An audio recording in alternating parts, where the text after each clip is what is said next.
this video, we are going to graph inverse cosine and identify the domain and range. We begin with the original graph of cosine. Now, cosine is a function because it passes the vertical line test.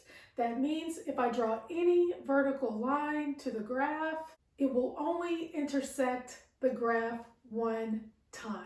However, for a function to have an inverse, it must be one-to-one. In other words, the graph must pass the horizontal line test. That means if I draw any horizontal line to the graph, it will only intersect the graph one time. Clearly, we see that cosine is not one-to-one. It fails the horizontal line test. But mathematicians are clever. Mathematicians decided to restrict the domain from 0 to pi. In this way, the function passes the horizontal line test, and thus cosine has an inverse. So we restrict the domain from 0 to pi. Let us draw the restricted graph of cosine. So if I draw my graph,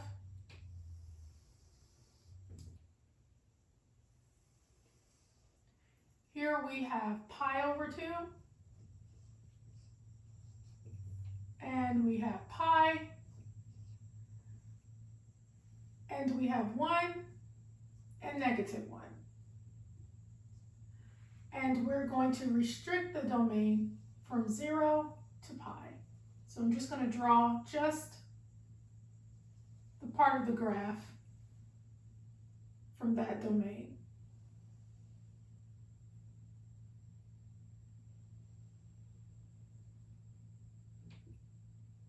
Now we begin to draw the graph of inverse cosine. We begin with 5 simple steps. Step 1, draw a neat number quadrant. It is important to note that pi over 2 is approximately 1.6, so we want to put pi over 2 somewhere in the middle between the numbers 1 and 2. Also note that the number pi is approximately 3.14. So we want to put pi at about the number 3. So that's what we're going to do. So I'm going to draw my number quadrant.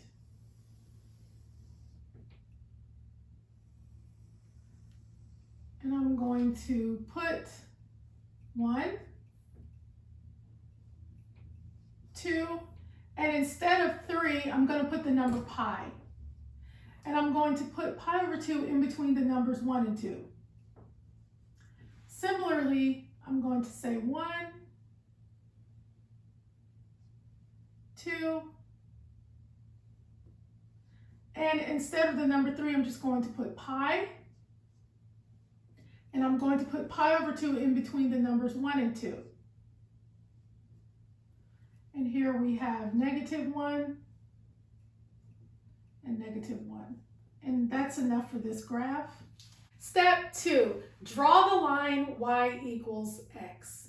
So if I draw the line y equals x, I'm just going to use the points 0, 0, 1, 1, and negative 1, 1. And I'm just going to draw a dotted line like this.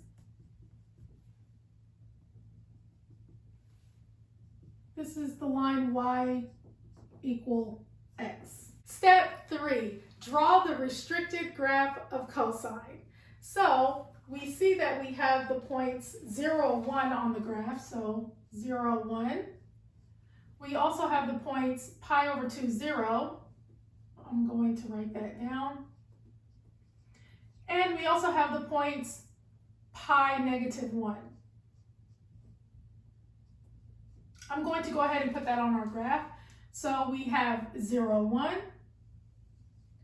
We have pi over 2, 0. And we have pi negative 1. And I'm just going to draw my restricted graph like this,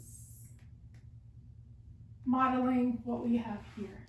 Step 4, swap the x and y values. So we have have 0, 1 for the previous graph, and we're going to swap the x and y values, so now we have 1, 0. Similarly, we had pi over 2, 0, so we're going to say 0 pi over 2. And last, we have pi negative 1, so we're going to say negative 1 pi. So let's put these points on the graph. 1, 0 will be here. 0 pi over 2 will be here. And negative 1 pi will be here. Step 5, draw the new graph by connecting the dots and reflecting about the line y equals x. So I'm just going to connect the dots and reflect about the line y equals x. Now we're going to separate the new graph from the old one so we can get a good look at the graph of inverse cosine. So I'm just going to redraw here.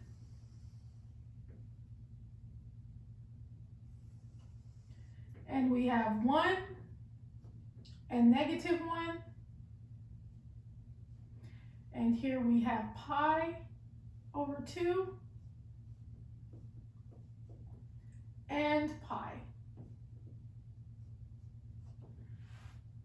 And I'm just going to redraw the new graph, just like this.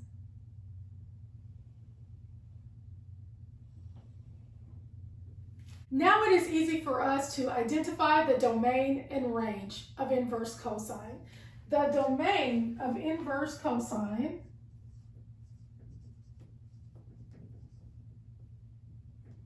is from negative 1 to 1. We see here that it goes from negative 1 to 1. And the range is from 0 to pi.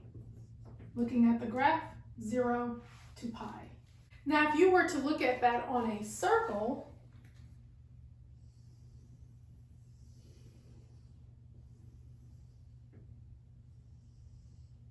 here we have 0 and here we have pi.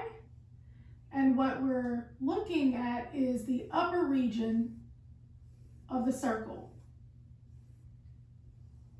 because we said that our range is from 0 to pi. So when we're choosing our values, we want to look at the upper region of the circle. And that is how you graph inverse cosine and identify the domain and range.